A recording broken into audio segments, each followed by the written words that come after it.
Vous êtes de Mediapart, c'est ça? Cette réplique restera dans toutes les annales de notre déjà longue histoire, bientôt 9 ans de Mediapart. C'était la réplique de François Fillon à Hélène Salvi qui a posé la question qui fâche à sa fameuse conférence de presse. Christian Salmon, bonsoir. Bonsoir. Tu es l'un des contributeurs, l'une des plumes de Mediapart, et on va parler donc de ce climat délétère, cette haine du journalisme qui est une haine de la démocratie, en partant de cette analyse que tu as publiée sur Mediapart ce week-end, où tu expliques que l'affaire Fillon, c'est pas simplement une affaire, justement, c'est pas simplement un épisode affairiste à nouveau, comme il y en a d'autres de scandales, mais pour toi, c'est carrément la destitution de la Ve République. C'est le naufrage d'un système politique. Pourquoi ? Bien, je pense que on a observé déjà depuis le début du quinquennat de François Hollande, et Mediapart l'a chroniqué, et moi-même dans différents articles, une sorte de déstabilisation du système. C'est-à-dire que, c'est quoi la Ve République? C'est le suffrage universel, l'élection du président de la République au suffrage universel, c'est la prééminence de ce personnage qui est au sommet de la pyramide et qui donc choisit son gouvernement basé sur une majorité présidentielle et non pas parlementaire.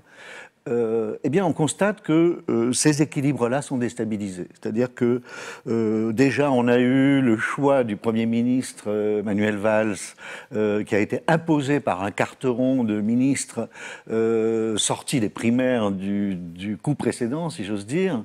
Et puis, François Hollande a été empêché. Les primaires se sont déroulées à droite comme à gauche sur le grand air du discrédit.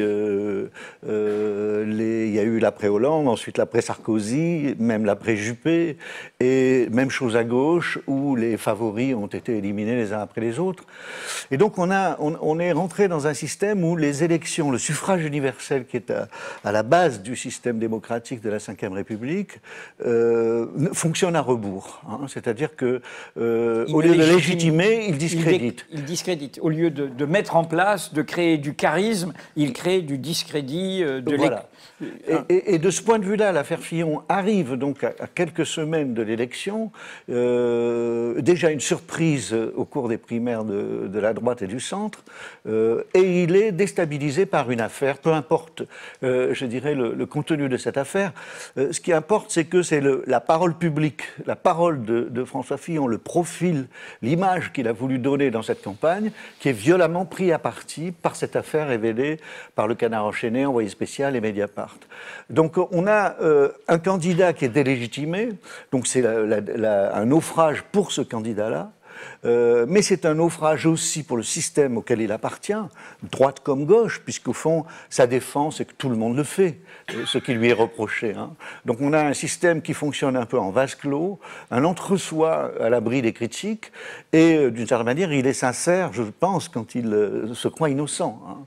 Cependant, c'est perçu par l'opinion publique comme le symptôme et le révélateur d'un système qui fonctionne en vase clos. Oui. Mais alors, tu l'as dit tout à l'heure en parlant de ce jeu de quilles un peu. Hein, on a sorti au fond Duflot, Hollande, Juppé, Sarkozy, Valls.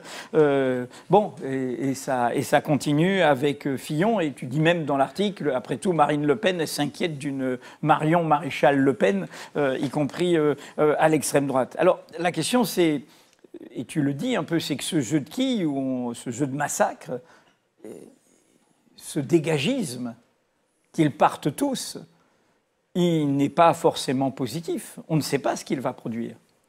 Oh non, il est révélateur, en tout cas, d'une crise profonde que moi j'analyse il faut se demander pourquoi ce dispositif de la Ve République ne fonctionne plus.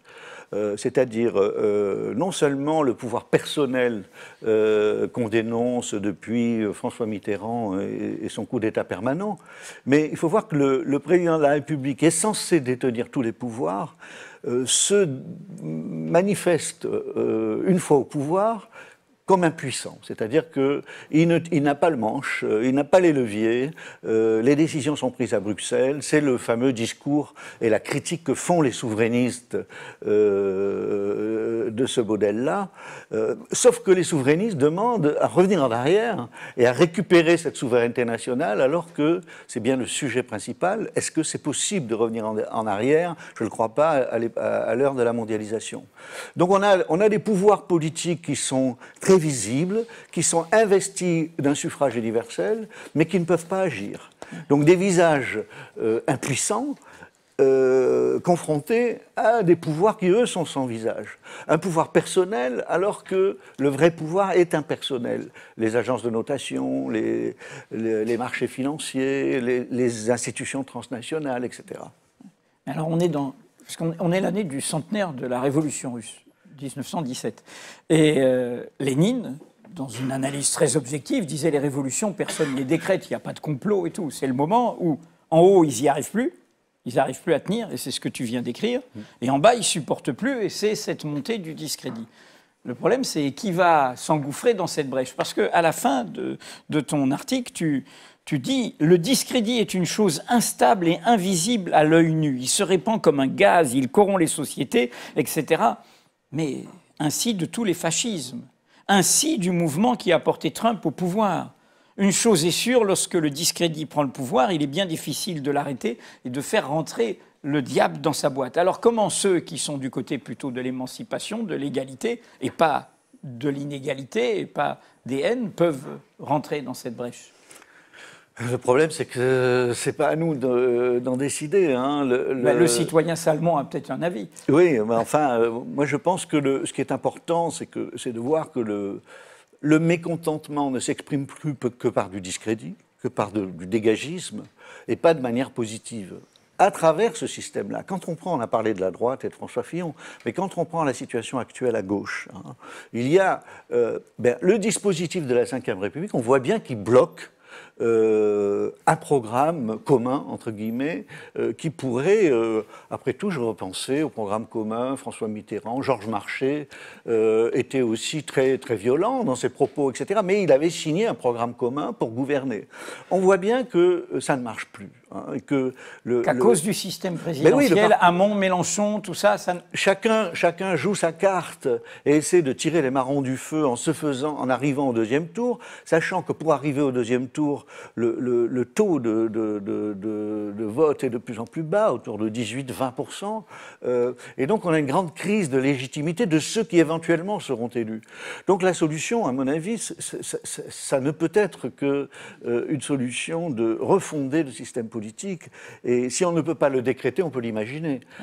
C'est à partir des luttes de terrain, c'est à partir des réseaux qui se constituent, c'est à partir de structures hors parti, et je ne pense pas là ni à Macron ni à Mélenchon, hein, mais vraiment à un mouvement populaire d'appropriation du pouvoir. Parce que, un dernier mot, quand je dis que la souveraineté a disparu, s'est envolée, ça ne veut pas dire qu'il faut revenir donc à une souveraineté nationale, étatique. Ça veut dire qu'il faut inventer d'autres formes de souveraineté. Et c'est là que c'est important, parce qu'on a tendance à focaliser sur la politique institutionnelle, mais enfin, il s'est passé des choses ces dernières années. À Barcelone, il s'est passé des choses. Il y a donc, et dans d'autres villes, aux États-Unis, ces villes refuges qui se créent, ces villes qui proposent de rejeter la politique de rejet des émigrés et des réfugiés. Il y a toutes sortes d'initiatives en Irlande, en Islande. Donc la question, c'est comment toutes ces luttes, tous ces mouvements peuvent à un moment donné converger et entrer effectivement dans une forme de souveraineté nouvelle, des souverainetés qui sont beaucoup plus, qui peuvent être municipales, qui peuvent être au niveau d'une entreprise, d'une région, etc. C'est-à-dire en gros, comment on reconquiert le pouvoir qui s'est évanoui en vérité. On va en parler justement avec nos invités de ce soir tout à l'heure qui sont un peu dans une contre-programmation présidentielle. Ultime question, à la fin de ton article, tu rappelles la lettre de René Coty pour convoquer le général de Gaulle quand la 4e République est en chute. Lettre où il lui dit qu'il fait appel à lui pour former le gouvernement dans le cadre de nos institutions afin précisément de changer celle-ci. au fond, pour résumer ton analyse, nous sommes dans un moment où un système présidentialiste est en mal de Bonaparte. Et c'est ça Macron alors? C'est le Bonaparte disponible? Macron, je pense que c'est quand même même si le personnage n'est pas inintéressant, il ne faut pas non plus exagérer, en faire le porteur d'un pouvoir financier. Il dit des choses en partie sur l'ouverture, il a refusé la déchéance de nationalité. Bon, il y a des choses à mettre à son crédit. Mais je pense quand même que le phénomène est en grande partie illusoire. C'est un phénomène, on parle de bulle, mais c'est un phénomène spectral. Hein. Donc je ne sais pas ce que ça peut donner. Mais pour en revenir à René Coty, ce qui m'a paru intéressant, c'est pour ça que je suis retourné... C'était le dernier président de la 4e République. C'est le dernier président de la 4e République, mais 3 ans avant, ce que j'avais complètement oublié, moi en tout cas, 3 ans avant la prise du pouvoir par le général de Gaulle, il lui transmet un message par Chaban-Delmas en lui disant... le pays est ingouvernable. Et le jour où, dès que l'occasion se présentera, je ne manquerai pas de faire appel à vous. Donc, c'est exactement la situation actuelle. C'est-à-dire qu'on a un blocage institutionnel qui empêche toute alternance, toute alternative plutôt que toute alternance. Et la question, c'est comment on sort de la 5e par un bricolage institutionnel, par une assemblée constituante. Mais si, par exemple, je m'adresse là aux candidats de gauche, Hamon et Mélenchon, s'ils sont si convaincus de la 6e République et du fait qu'il faut en sortir avec le pouvoir présidentiel, pourquoi ça bloque tellement maintenant pour établir un programme commun entre eux?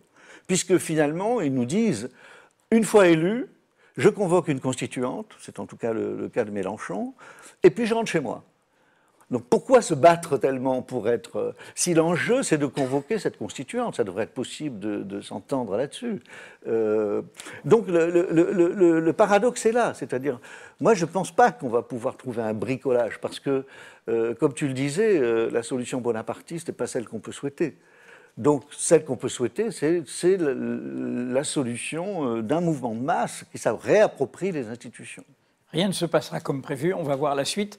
Et pour montrer que cette détestation du journalisme, parfois avec plus d'intelligence, plus d'habileté, plus d'ironie, est une vieille histoire au cœur de la Ve République, puisqu'on vient de parler de Gaulle. Hop, De Gaulle.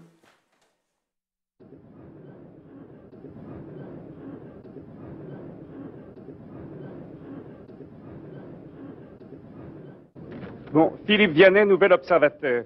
Pourquoi n'avez-vous pas jugé bon de donner au peuple français, au moment où vous sollicitiez ses suffrages pour l'élection présidentielle, les informations qui lui auraient permis de juger l'action de votre gouvernement dans l'affaire Ben Barka, informations que la presse que vous critiquiez tout à l'heure a dû tenter seule de reconstituer?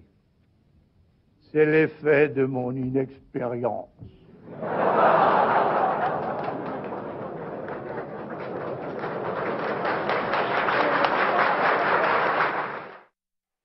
Et nous avons le spectacle des journalistes qui applaudissent le roi et le pouvoir. Eh bien, ici, on s'applaudit nous-mêmes, mais nous n'applaudissons pas.